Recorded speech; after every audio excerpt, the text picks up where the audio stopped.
Cicadas. Only a dog could love you, a barking idiot to the distant whispers of cicadas, a shared obedience to the beekeeper's daughter.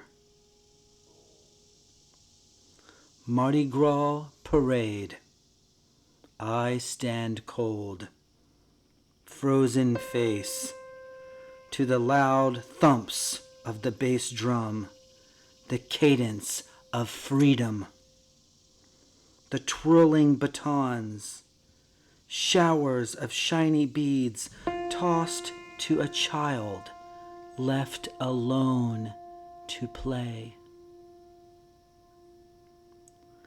Wild parrots in New Orleans survived the years, transplants in trees. One eats fruit today, a green hardy flop from branch to branch. You pointed them out once, then followed the reaching cries of the cicadas.